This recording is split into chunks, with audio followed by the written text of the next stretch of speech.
Your love endures forever, reaches beyond the heavens. I will pray. Your love is better than life.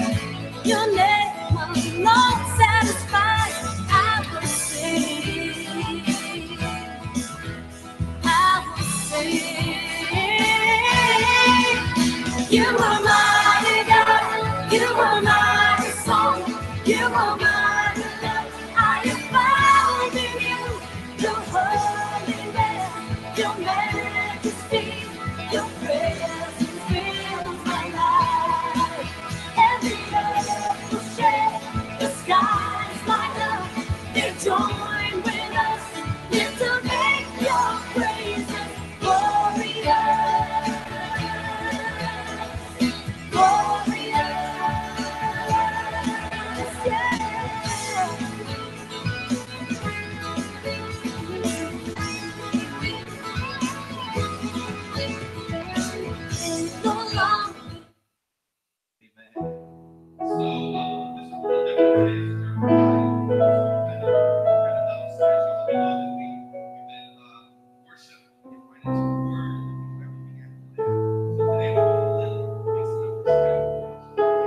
talking Enjoy Faith and Friends on Wednesday nights.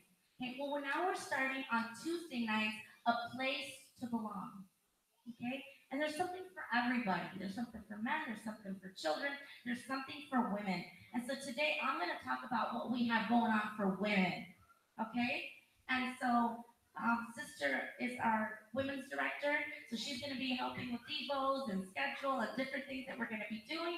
And so this morning I kind of just want to give you a little taste of what it's going to be about, because I want to motivate you to bring your family, to bring your friends, to bring people that need Jesus, and we're just going to make it a place to belong. We're going to have fellowship, we're going to have fun, we're going to break bread together, and we're just going to embrace the visitors that come. They're going to be number one, okay? The visitors that you bring are going to be number one. Okay, so this is what we want to do. Sister Anna and I are talking, we're planning, and it's just going to be amazing. So for September, this Tuesday, it starts this Tuesday downstairs. We get the downstairs, the beautiful coffee house, okay? So this Tuesday, we're starting the month of September will be a spa and beauty month for the women. So we've got the spa beauty month, okay? So we're gonna have some fun spa beauty, but we're also gonna have a pajama party during this month. So you're gonna have to bring your pajamas. So maybe start looking at which ones are the best pajamas that you can bring. Maybe some flannels, some Ninja Turtle flannels. I don't know what your favorite pajamas are.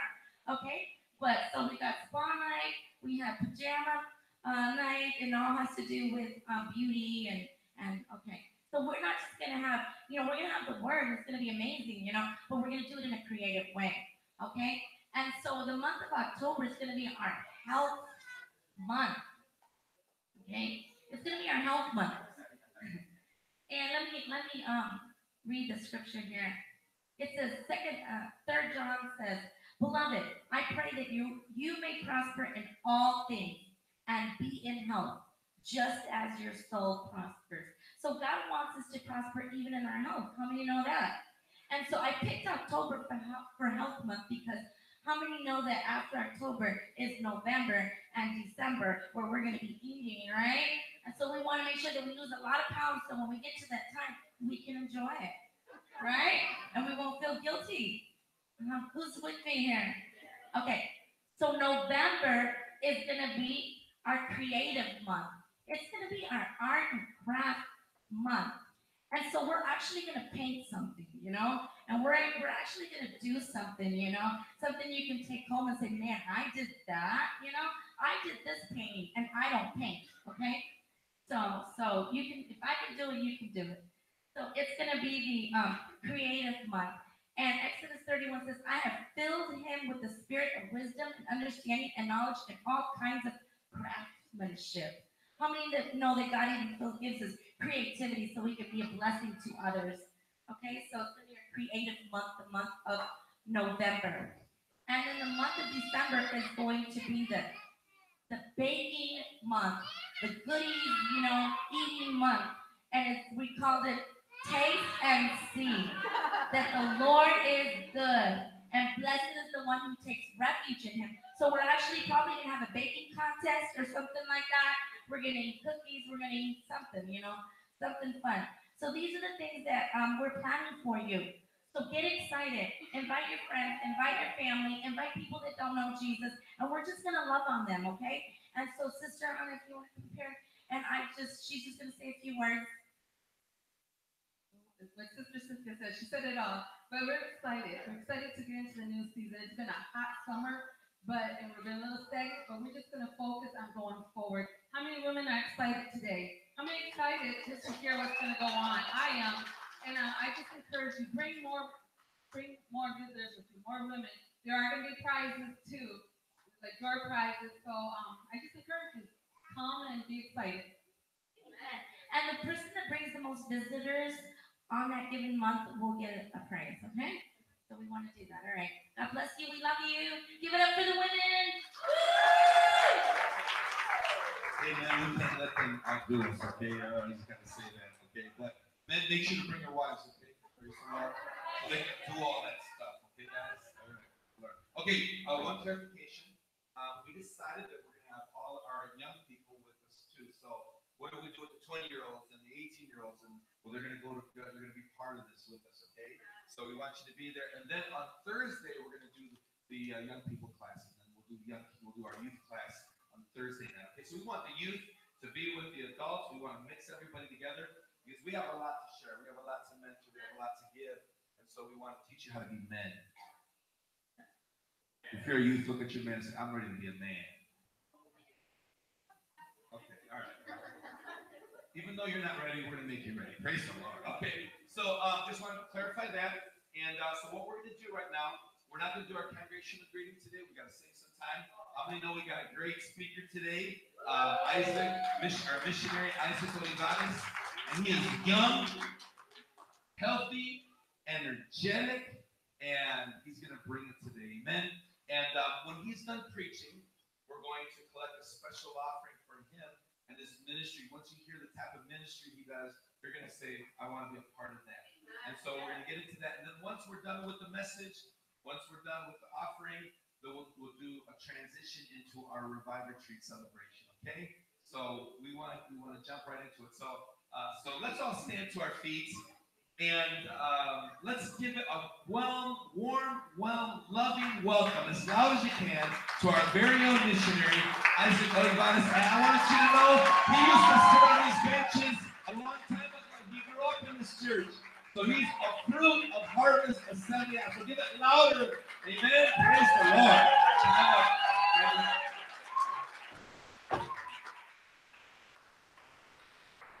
Please, sit down. Stand up for Jesus. Don't stand for me. I forgot to dismiss the children. Go this way. Children's church.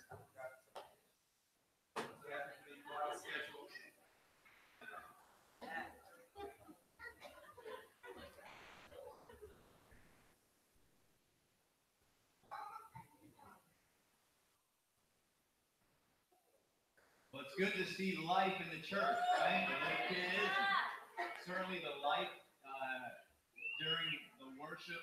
We serve a God who didn't just do some cool things back in the day. We serve a God who is alive today.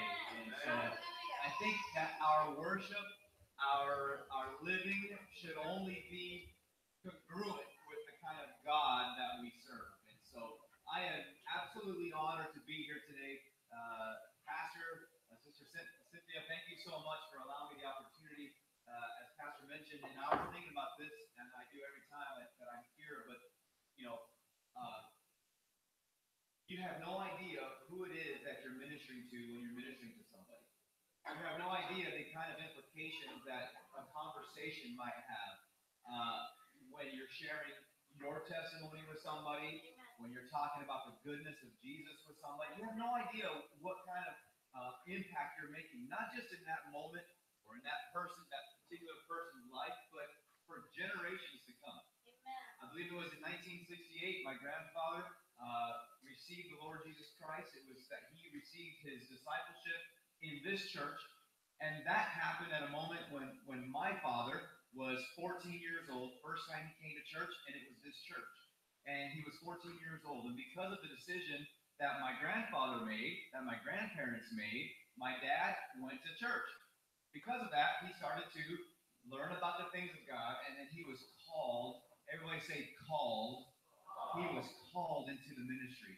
My dad was called into the ministry, and because of that, him and my mom, right, they raised their kids in the church. You see how we have generations that work here, one conversation, one decision, and then I was raised in church. And because of that, right, now my kids are being raised in church, but along the way, God called me into the ministry. And so what I'm trying to say is that every opportunity that you have, right, share your story with somebody. But the key then becomes, it's not just sharing your story. The more you spend time in the Word, the more you spend time in prayer, well, then your story becomes His story.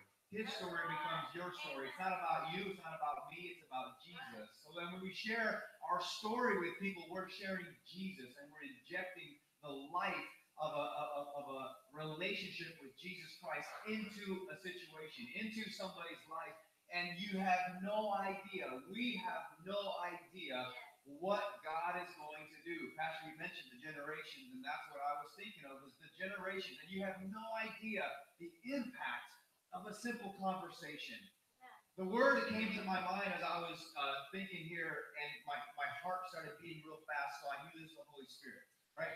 The word came to my mind, respond. And so I'm going to bring it up a couple of times throughout my time this morning, but the word respond, because we have a choice to make. The gospel of Jesus is such that you can't just leave it neutral. There's no such thing as a neutral response, right? There's no such thing. It doesn't exist when it comes to us and the gospel. There's not a neutral. You're deceiving yourself if you say, well, I think I could go either way. That doesn't exist. You see, with the gospel, it demands a response. It demands a response. So if you choose in your own words to say, well, I'm going to remain neutral, or I'm just going to sit back, what you're really doing is saying, I reject the gospel. Now that sounds harsh, but in reality, that's what's happening. So there's either a rejection of the gospel or an embracing of the gospel. And we can choose to either begrudgingly accept the gospel, or we can choose to accept it, right, with great intentions, or with the fullness of heart and with passion. That's the type of scenario where conversations happen, and that passion for Jesus, man, that excitement for Jesus and encouragement that we give to people, that's the context in which it happens. I guess I felt led to say that. I don't normally lead services this way because I want to share about what we're doing. But man, I really sense that God wants to encourage that next generation to go forward and live in the calling in which you're being given. Live in that calling, right? Live in that calling. Pastor, I hate to burst your bubble, but I'm not that young anymore either. You see, I know people don't care about my birthdays, okay? I mean, if you do, I can tell you what size I wear and stuff like that. But this month, I turned 40 years old, okay? So I turned 40 years old. You can see some of the white and the gray right here, too. But I only say that to say, not because it's my birthday, I say that to say this, is that what we are going to be doing at the end of this month at Urban Outreach Denver is we are having a huge celebration, not for my birthday. We're going to try to kind of capture the momentum of this birthday, but to try to raise awareness and funding for our next church plant at Urban Outreach Denver. I want to share with you this morning the kind of church that we do, the kind of church that we are, and the kind of church that you're a part of in inner city Denver. All right? We've been honored to be your missionaries for the last probably 5+ years. And so I want to, this morning, give you an update of what you're a part of. I really sense that spiritually speaking, we've locked arms. And that's what, that's the approach. As the body of Christ, there's different fronts in the battlefield. And in inner city Denver, we're there together. I want to show you this video. It just gives a little capsule of what we do, and then we'll get some highlights after that. So go ahead and play that if it's ready. Thank you.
Taking 60 people here to the splash park today. They can't wait to go.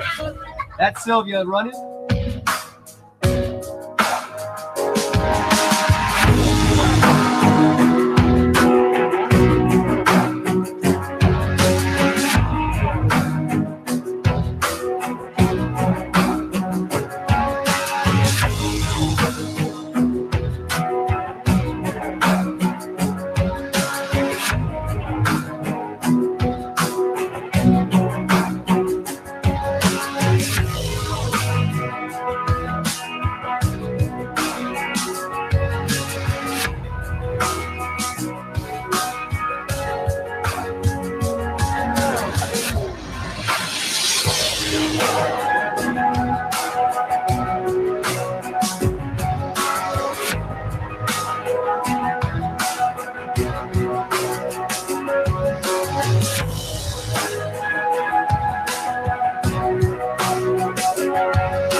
dinner church that meets on Thursday nights in the heart of inner city Denver.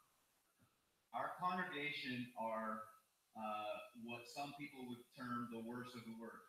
We've got drug dealers, we've got gang members, we've got prostitutes, we've got sex offenders, we've got every spectrum. And then we also have a group of people who are, I won't say maybe well-to-do, but they're definitely middle class. They're able to, but they love the idea of doing church in this kind of a context.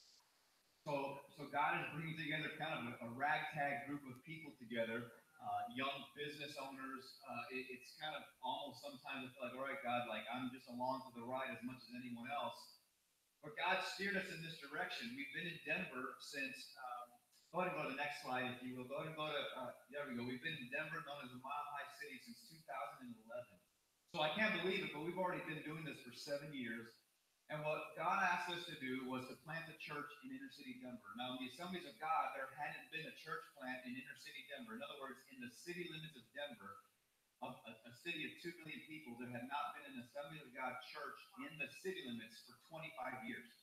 So in the inner city, in the neighborhood where we're at, 5 Points, we were the first one. So God asked us to plant this church, and so we knew that we wanted to plant a church in the heart of the inner city for the rough, for the rough of the rough, and we just didn't know how it was going to look.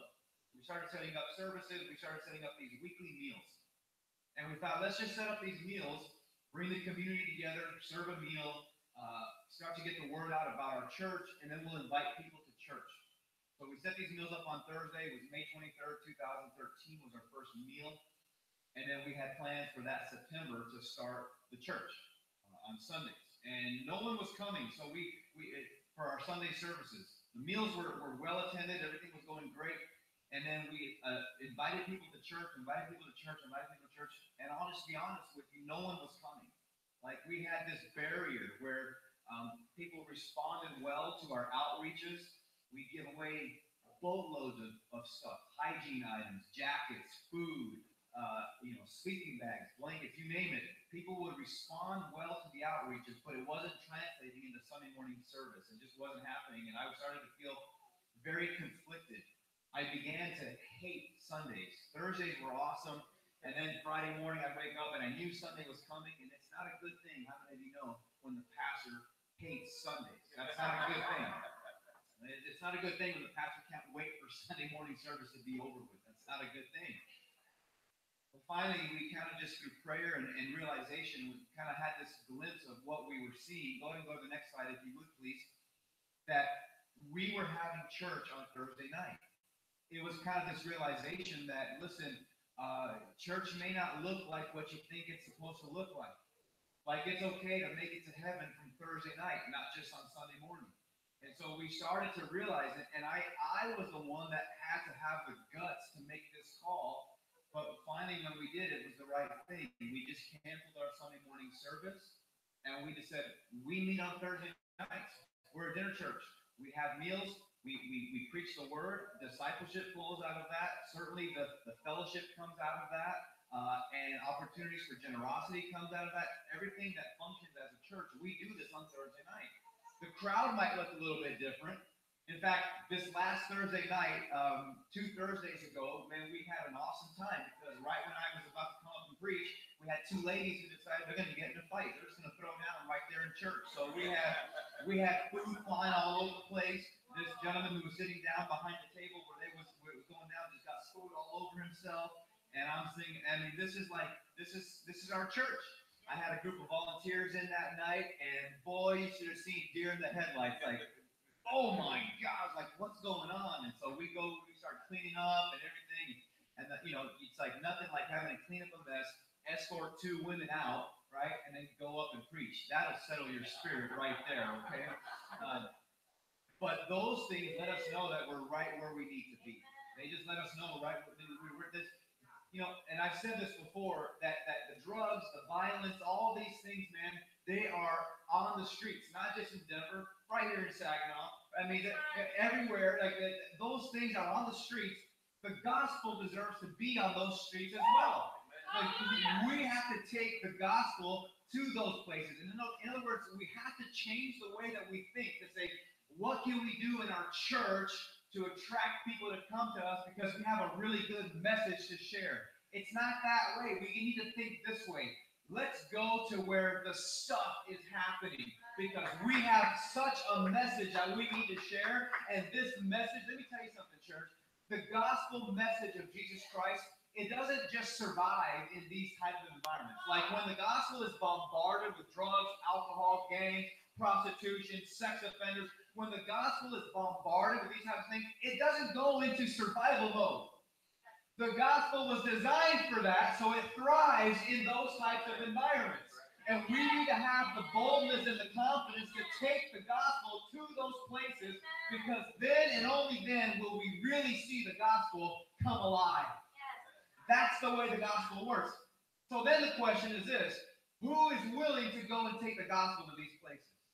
Because I'm not seeing a lot of people lining up to take the gospel to places like this.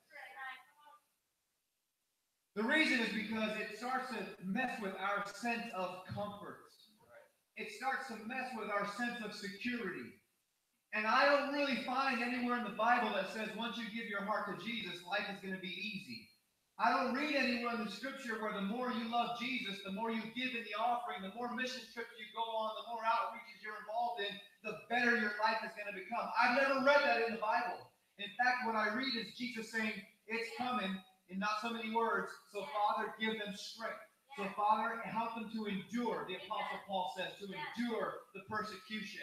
That's what the gospel life is all about. And so this is what a typical service looks like for us at Community Dinner. Go to the next slide if you would, please. I want to read this to you. This is Pliny. He was a critic of Christianity in the first century.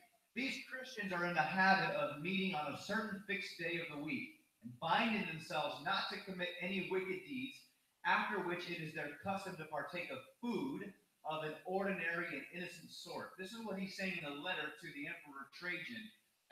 Here's what's happening. The early Christians, the early church, against the backdrop of the Roman world, okay, Christianity was a utterly bizarre religion. In fact, the Romans looked at the early Christians like, this is absolutely insane. I don't know if they use the word insane, but they were like, this is completely ridiculous. Where you would have this group of people, they're ordinary, they're innocent, across all spectrums, women, men, slaves, free, former prostitutes. This was unknown, unheard of in the Roman world. And one of the things the Romans noticed about these early Christians was they met on a regular day, the first day of the week, Sunday, and usually it was at sunrise. So be thankful for the 11 o'clock start time here today. They met at sunrise usually, and what they came together to do was to sing hymns to Jesus. They proclaimed Jesus as risen from the dead, and he was their Lord. He was their God. And then they would have the time of service. They would have the scriptures read out loud. This was another complete distinctive. Never before had a religion had any kind of a holy book. Never before. Today we think of a religion that, this religion comes with this book, this religion comes with this book. Never before had this happened. But the Christians came together and they emphasized the scriptures. Why? Because it wasn't just important to have the highlights in the Christian life. They emphasized daily living for Jesus. If you're a Christian, then your daily behavior better reflect it. Don't just worry about being holy when you come to church. It's not just about rituals being a Christian. It's about daily living according to the scriptures. And they noticed this, but then they would leave, and then they would come back later in the day on Sunday, and they shared a meal together. This is why we focus on dinner church. These meals break down barriers. Go to the next slide, if you would, please. The book of Acts, chapter 2, verse 42.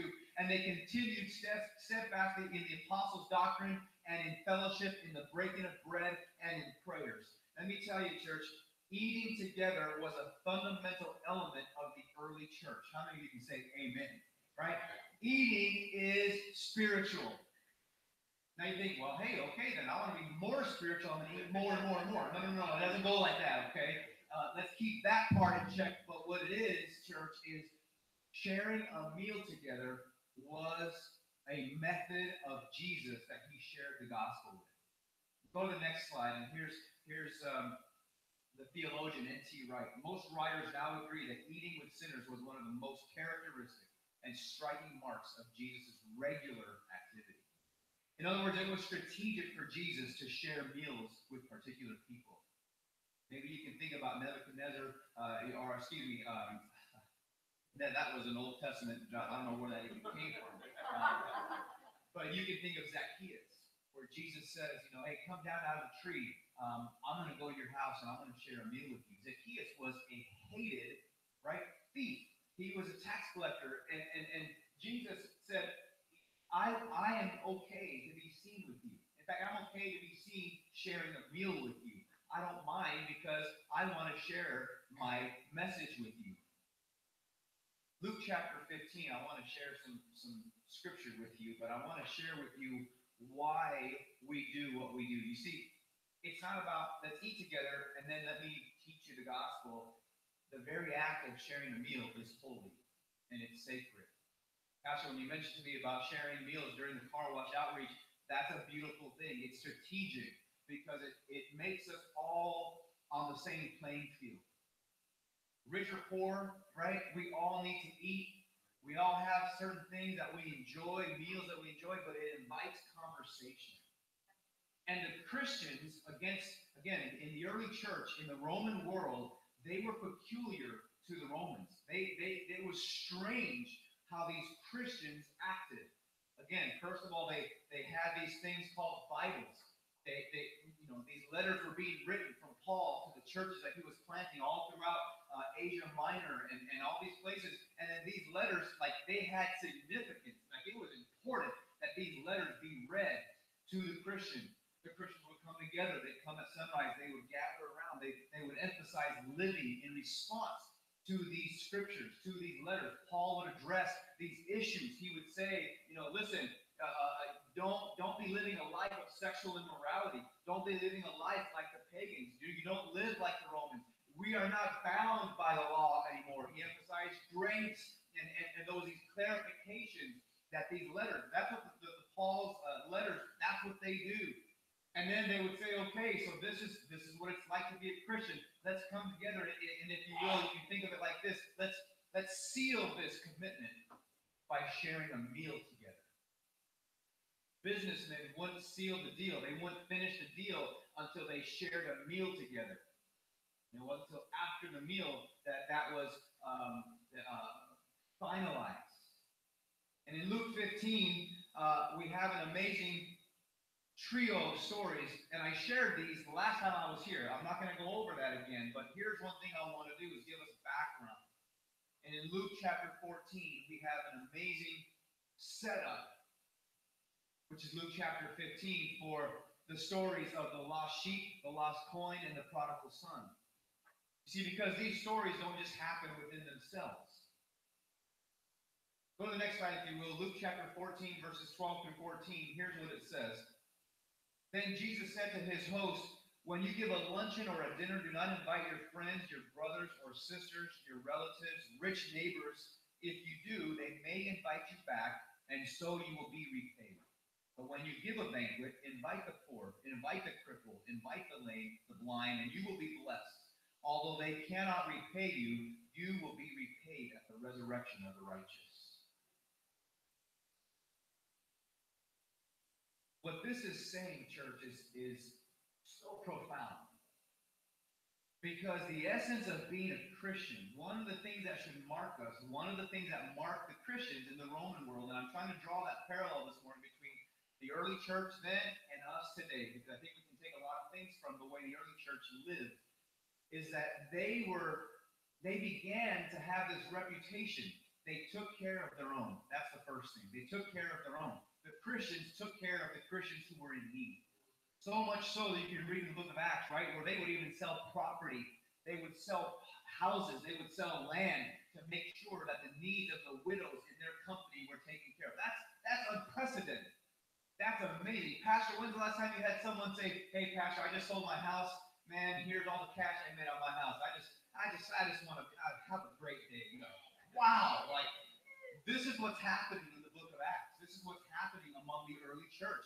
They felt so compelled by the gospel that they had just received, right? I mean, of course, many of them walked with Jesus, shared meals with Jesus himself, and they knew that he had not only been crucified, but that he rose from the dead, and they knew that he was Lord.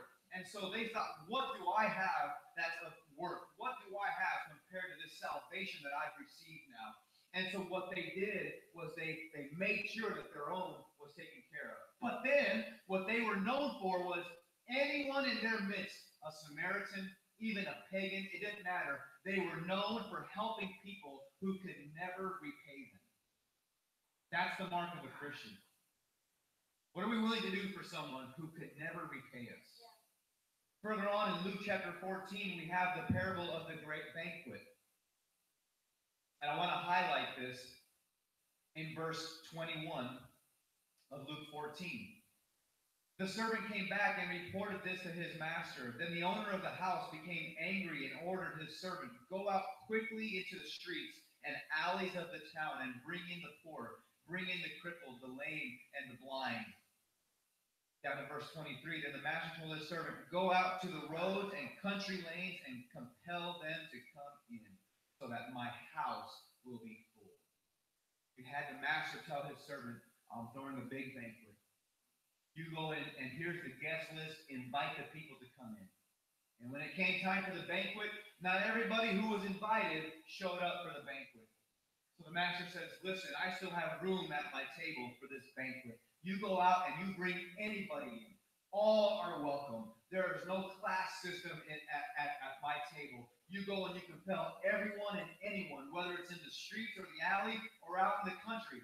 That says, listen, it's all inclusive here. It's not just the inner city. It's the rural country towns. It's everything in between, but all are welcome. And here's the story. This is a painting. This is Jesus painting a picture of the gospel.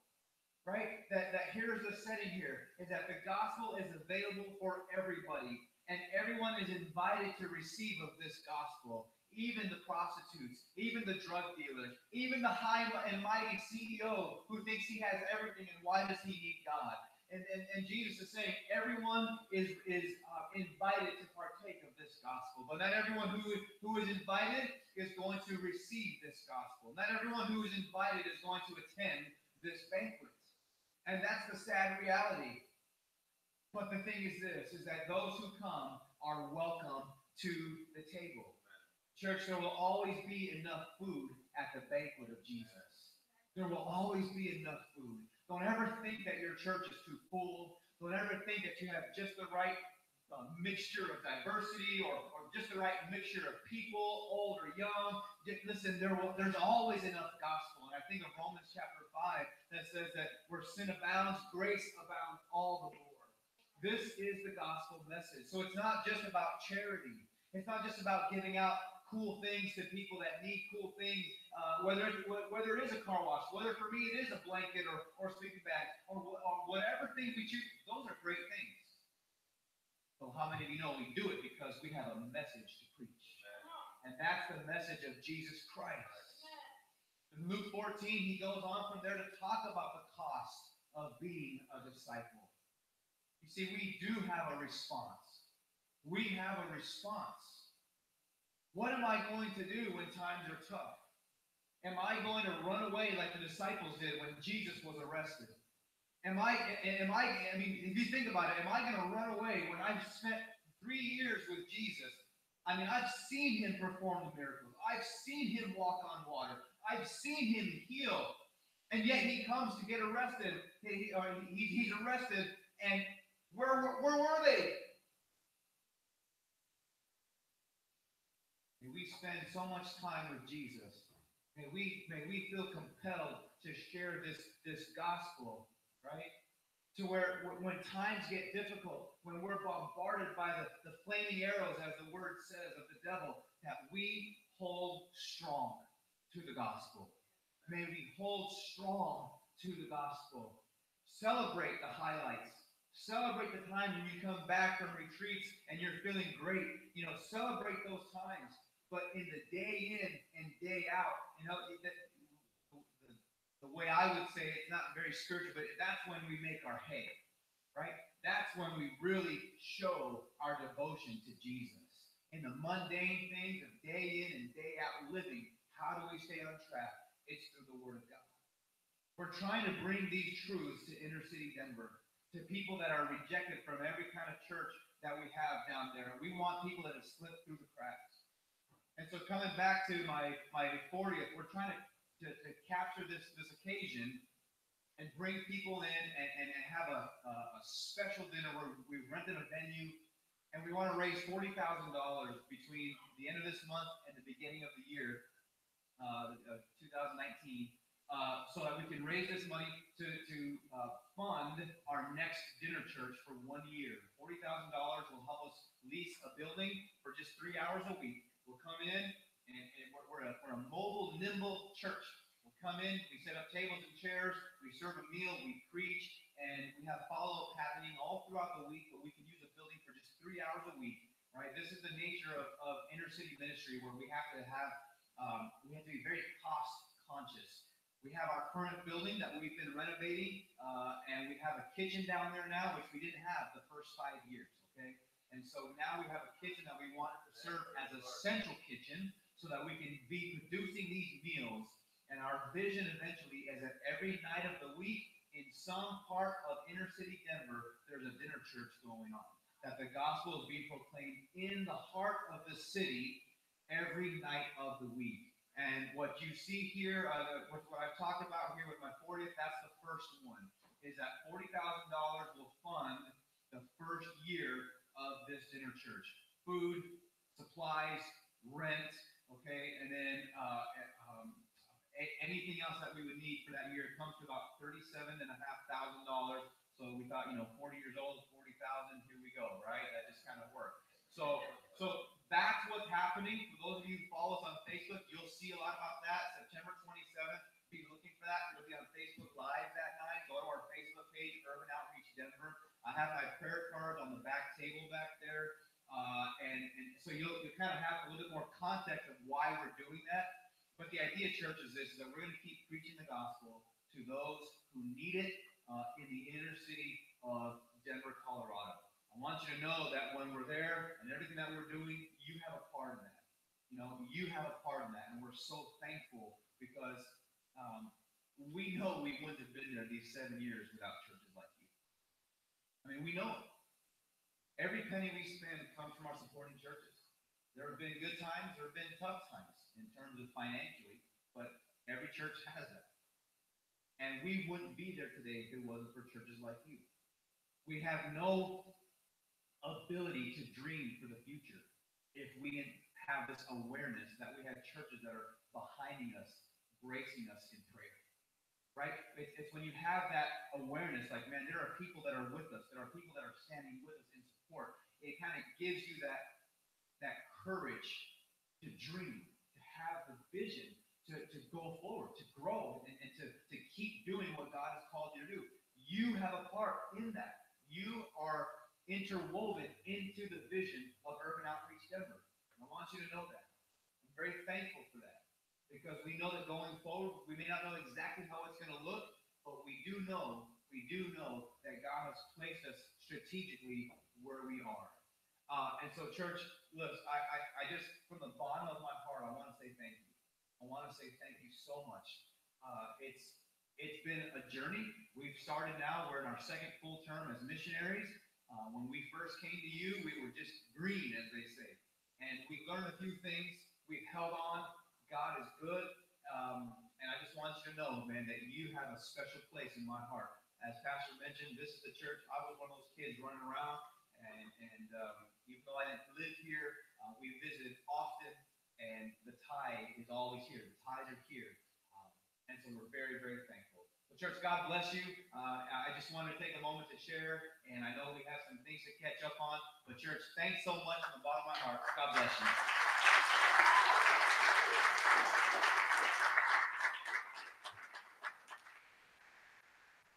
Thank you, brother. Isn't it amazing what God is doing in Denver? Isn't it amazing that God gives strategy? And I want you to know that God is the same yesterday, today, and forevermore. And he talks about the early church. They had been with Jesus and they saw him resurrected. How many here you've been with Jesus? Maybe not you haven't shared a meal with him, but you accepted him as Lord and Savior. He's a part of your life. Anybody here, raise your hand if you've encountered Jesus, if you had a face to face with the Lord. So we've had a face to face with the Lord. And so just as they had an encounter with Christ, they knew about Jesus. They reached out.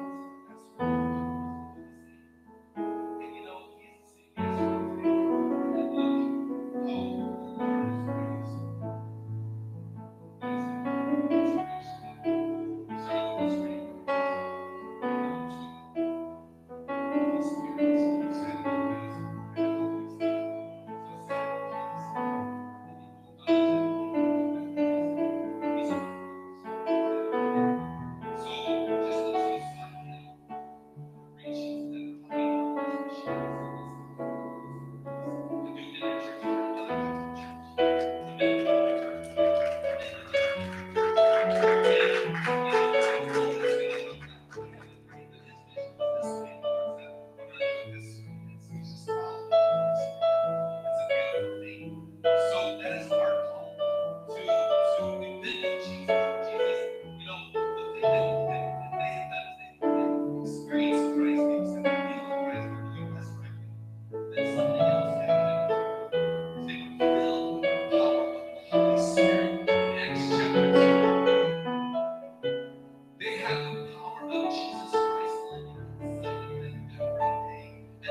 my expectations. I know that's pretty hard.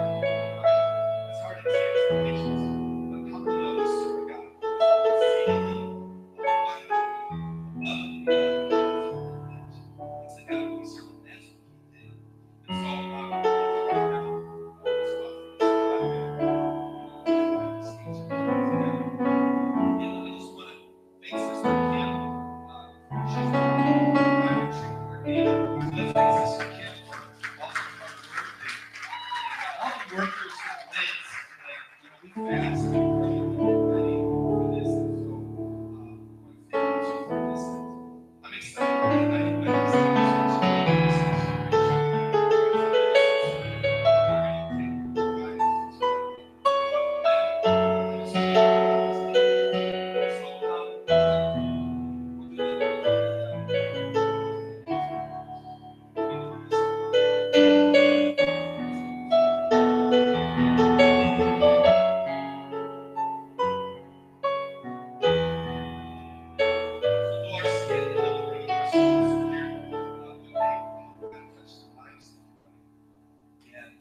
and then we'll have a altar call.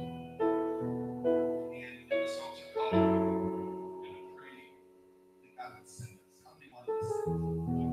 Can you say it? I want to be sent. Raise your hands and tell me God sent me. I want to do something more than what God did. I just want to pray. That's what we're going to pray for. Okay, so here's what we're going to do. Here's what we're going to do.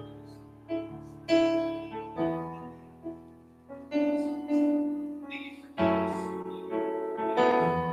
Thank you for the Holy Spirit.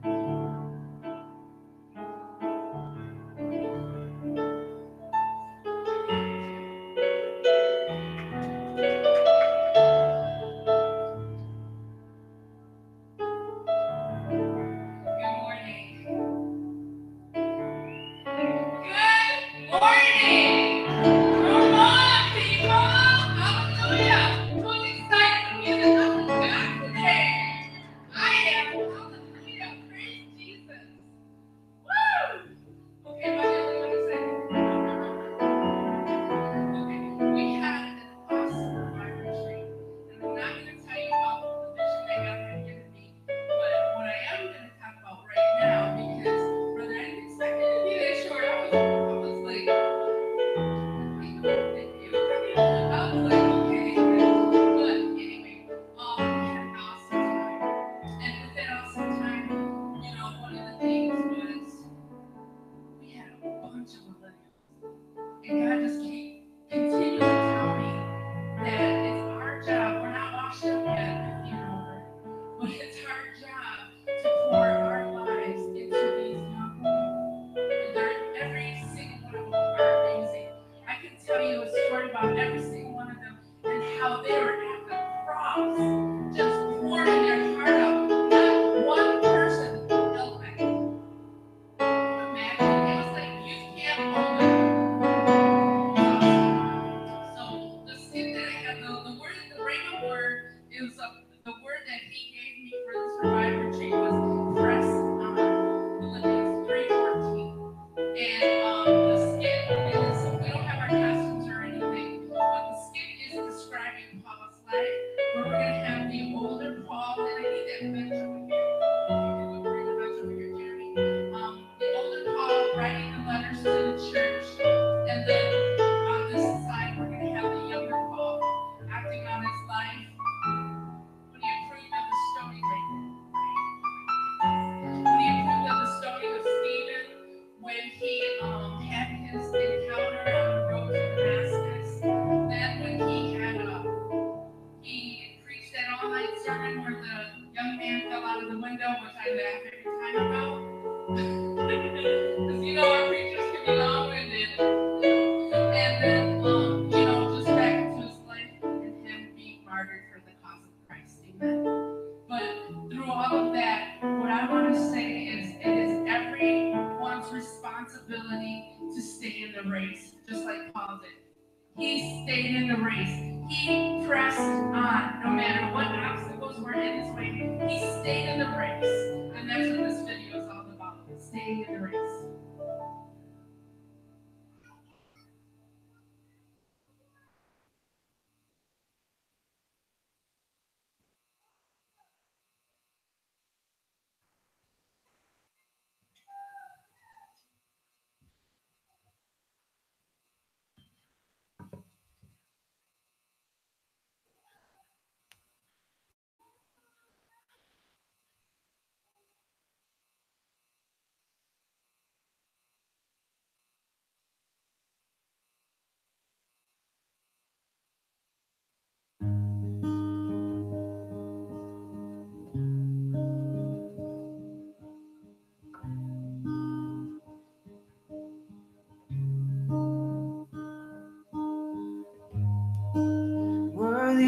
of every song we could ever sing. Worthy of all the praise we could ever bring. Worthy of every breath we could ever breathe. We live for you.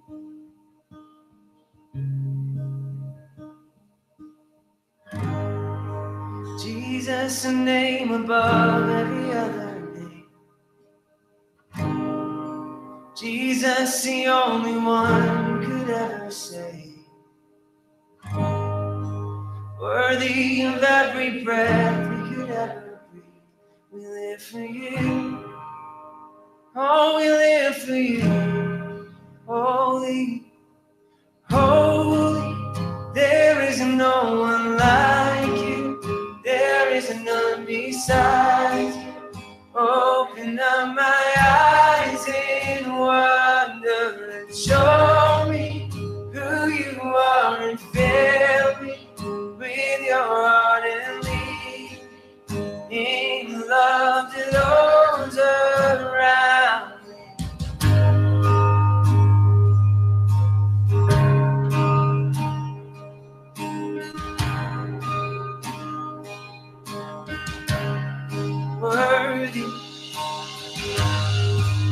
Worthy of every song we could ever sing. Worthy of all the praise we could ever bring. Worthy of every breath we could ever breathe. We live for you. Oh, we live for you, Jesus. Jesus, a name above every other name. Jesus, the only one who could ever save. Worthy of every breath we could ever breathe. We live for you. Oh, we live for you.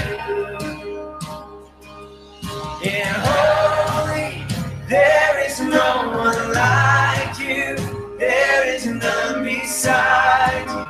Open up my eyes in wonder and show me who you are and fill me with your heart and lead me in love to those holy, oh holy.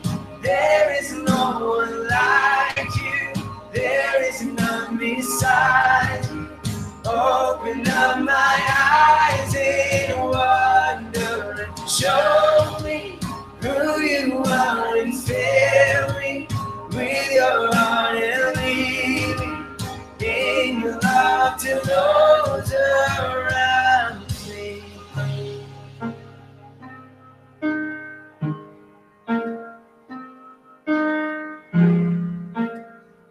Lead me in your love.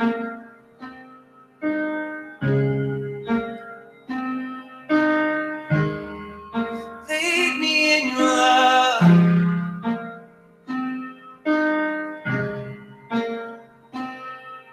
And I will build my life upon your love. It is a firm foundation. I will put my trust in you alone. And I will not be shaken. I will build my life upon your love. It is a firm foundation. I will put my trust in you alone. And I will not be holy. There is no one like you. There is none beside you. Open up my eyes in wonder and show me who you are and fill me with your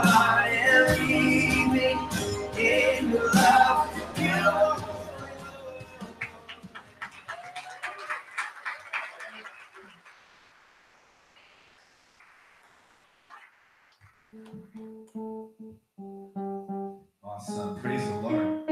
So we're going to all the workers who came and all the pulpits and all the students just come out to the It's wonderful to share a little bit of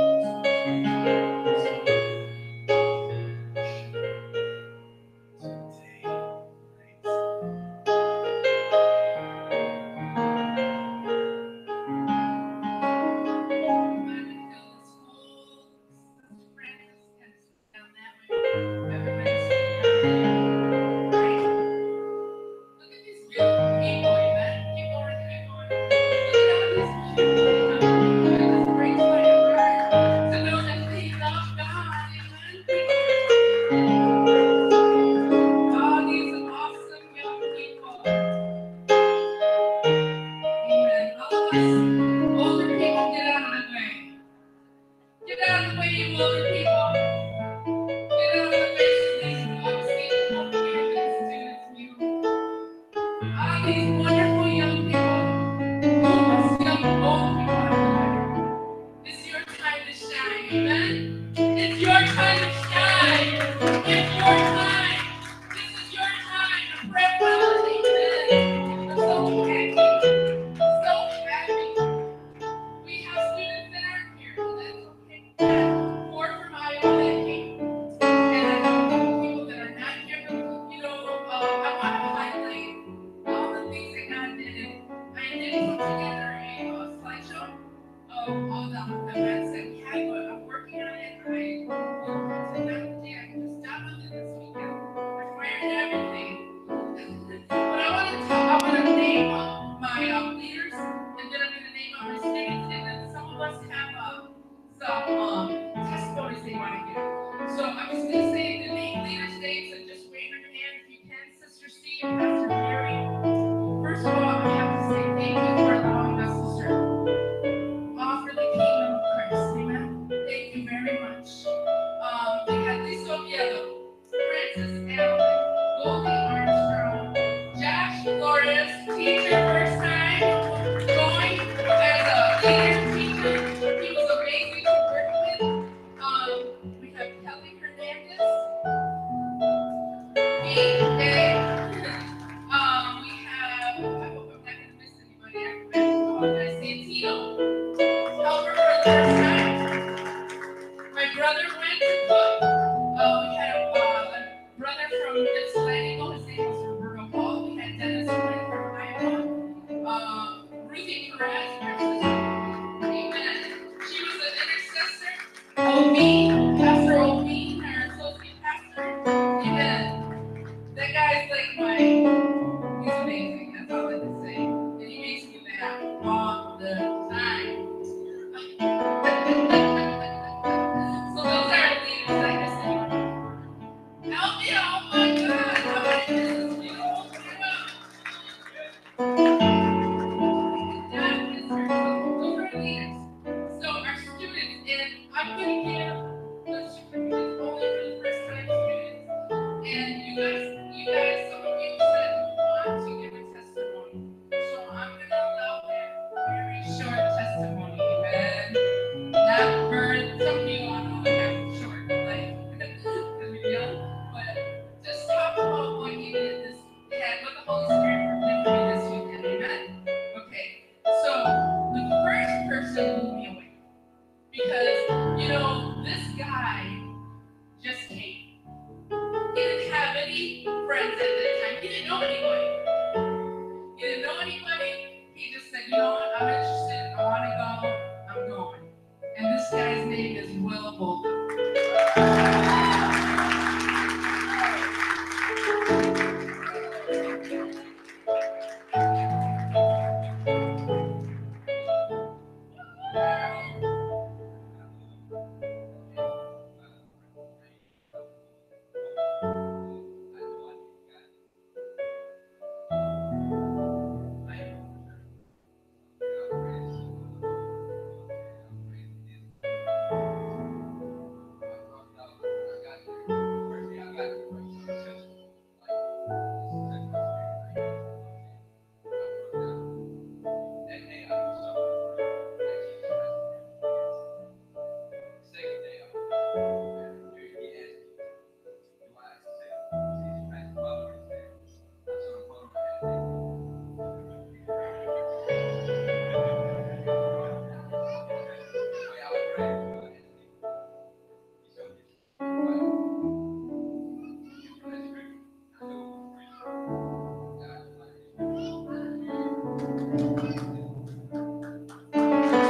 boot camp. I thought the boot camp was, you know what I'm saying? You get down to the floor, push it, they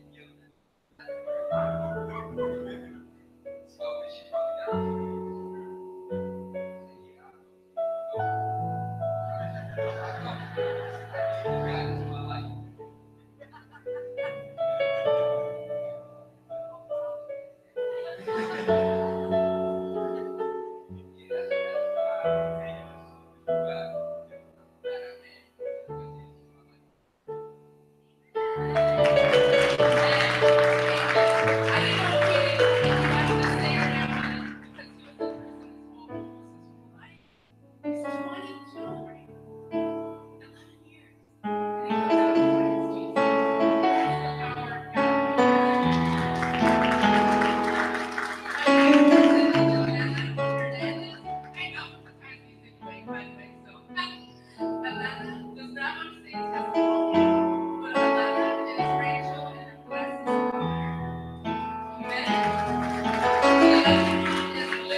pour my life into her because we need young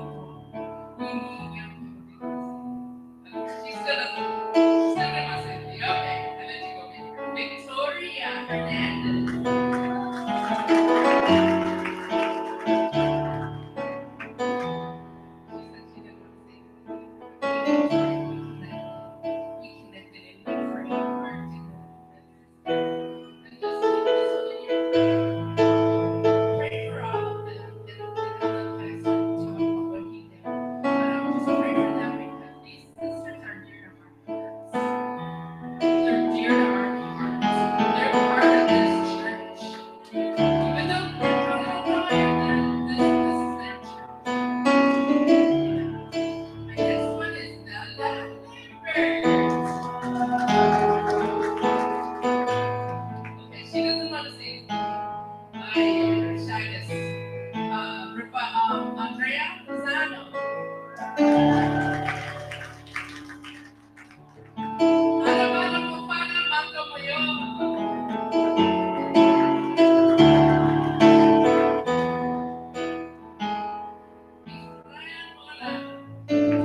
He said he'll say something.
He even asked me if there's a time limit. I said yes.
how she made me grow up fast, basically. How I would say she ruined my childhood, and how she ruined my childhood.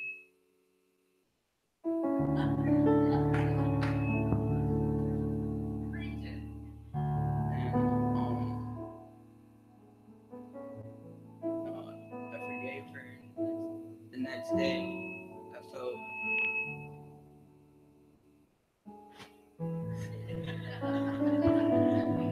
I felt way better. I felt like I didn't have any.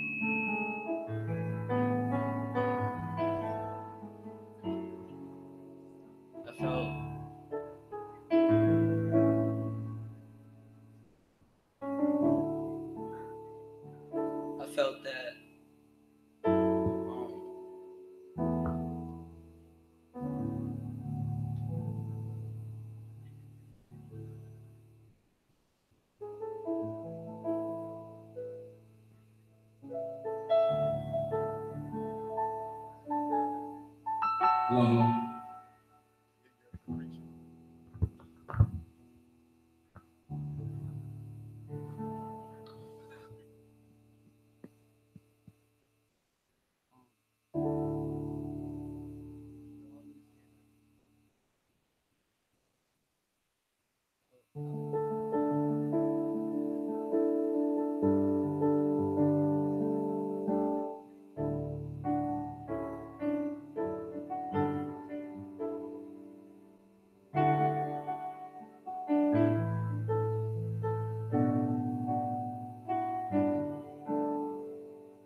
He's too shy to tell you, but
God is good. Amen. So look ready for right now. You should come in here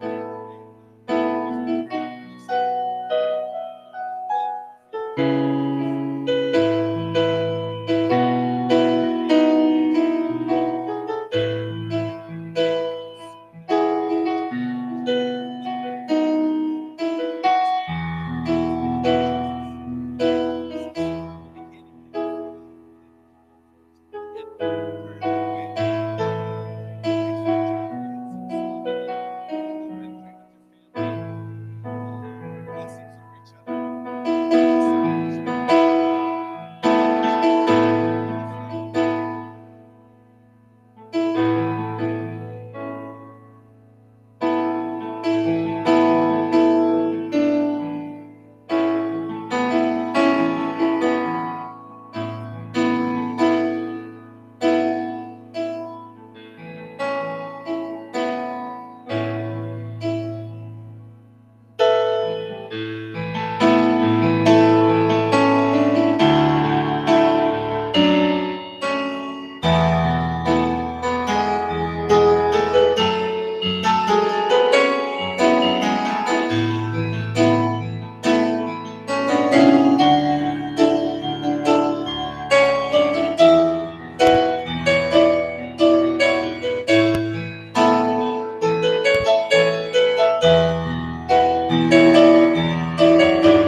you.